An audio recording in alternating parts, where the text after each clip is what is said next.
अस्सलाम वालेकुम व्यूअर्स, कैसे हैं आप सब? खैरियत से हैं व्यूअर्स। आज की हम इस वीडियो में Oxford mathematics book 1 7th edition exercise 4B उसके क्वेश्चन 3 को डिस्कस करेंगे।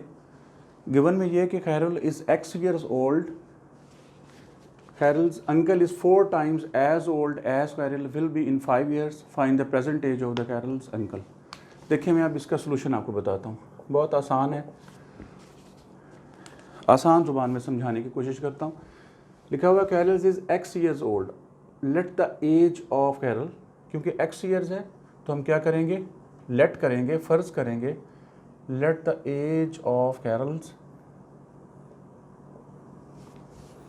is equals to x years, x साल, ठीक है जी।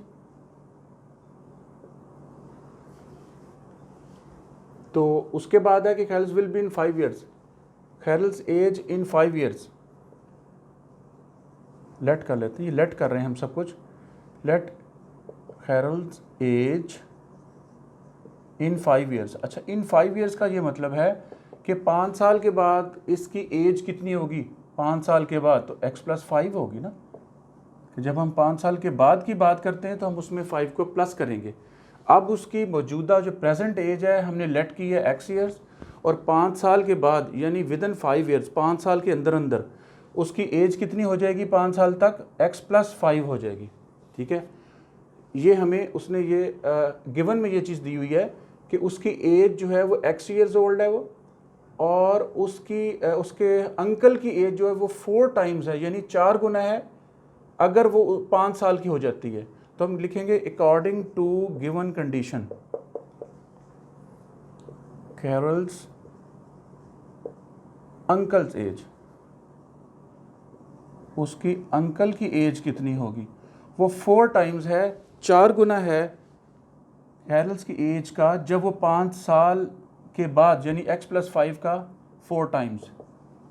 फिर एक दफ़ा सुन लें कि उसकी एज x years है, 5 साल के बाद उसकी x + 5 years हो जाएगी, और उसके अंकल की एज जब वो 5 साल के बाद x + 5 years की है तो उसकी अंकल की एज है उसका 4 times है, यानी 4 गुना है। तो हम क्या करेंगे, 4 को इससे मल्टीप्लाई करेंगे, 4x, 4 को 5 से मल्टीप्लाई करेंगे तो 20। ये उसके अंकल की एज होगी जब वो Khairul जो है वो 5 साल के बाद x + 5 years की हुई होगी, और उसके अंकल की एज जो है वो 4x + 20 years हो जाएगी। ये इस क्वेश्चन में हमसे पूछा गया था, वो हमने एक्सप्लेन कर दिया है। और यही उसने पूछा था कि find the present age of Khairul's uncle. ये उसकी प्रेजेंट एज है, this is the present age. ये मौजूदा है, उसकी मौजूदा उम्र है किसकी? अंकल की, 4x + 20। व्यूअर्स, अब क्वेश्चन 4 की तरफ हम आते हैं, हम देखते हैं। क्वेश्चन 4 में ये कहा गया pear cost x cents and orange cost y cents less than a pear, find the cost of 4 pears and half a dozen of oranges। देखिए इसमें ये पूछा ये गया है कि एक पेयर है, नाशपाती है, नाशपाती की जो कीमत है उसकी प्राइस जो है, कॉस्ट उसकी x सेंट्स है, ठीक है, और ऑरेंज की जो कॉस्ट है वो y सेंट्स है, लेस देन अ पेयर, यानी जो पेयर की कॉस्ट है उससे y लेस है। अब इसको लिखते हैं, कैसे लिखेंगे देखें सोल्यूशन में। Let the cost of pair, let the cost of a pair, एक नाशपाती की जो आपके पास जो कॉस्ट है वो हमने ली है x cents, and the cost of orange, of an orange, उसकी, अब देखिए उसने क्या कहा है, an orange cost y cents less than, y cents less than a pair का मतलब है कि अगर तो x की, x जो x सेंट्स है वो पेयर की कॉस्ट है तो y लेस है। ये है जी सेंट्स में कॉस्ट ऑफ ऑरेंज, यानी ऑरेंज की जो कॉस्ट है वो y लेस है than cost of a pair. तो हमने पेयर की कॉस्ट में से y को माइनस करना है, तो जो हमारे पास कॉस्ट आएगी वो ऑरेंज की कॉस्ट होगी, ठीक है। लिखा हुआ है the cost of orange is y cents less than a pair. Less than a pair का मतलब होता है कि जो पेयर की कॉस्ट है उससे y लेस, यानी y को हमने उसमें से सब्ट्रैक्ट करना है, जो आपके पास कॉस्ट आएगी वो ऑरेंज की कॉस्ट होगी। इसके बाद अब देखें हम नेक्स्ट इसको यहाँ से पढ़ते हैं। Find the cost of 4 pairs. अब हमने 4 पेयर्स की कॉस्ट फाइंड आउट करनी है, वो हम लिख लेते हैं कॉस्ट ऑफ 4 पेयर्स।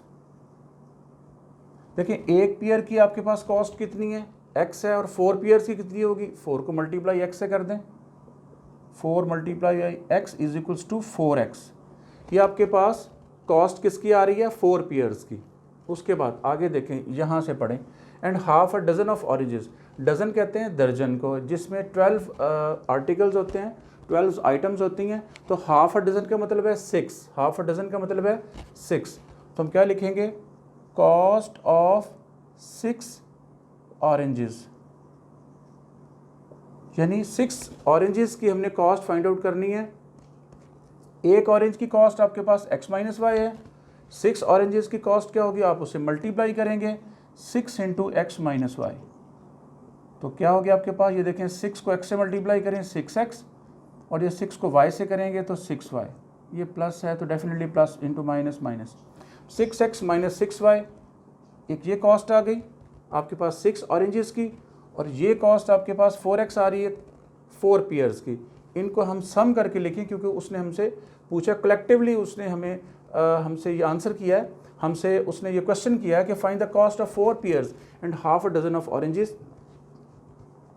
तो हम क्या लिखेंगे, total cost of 4 pairs and 6 oranges.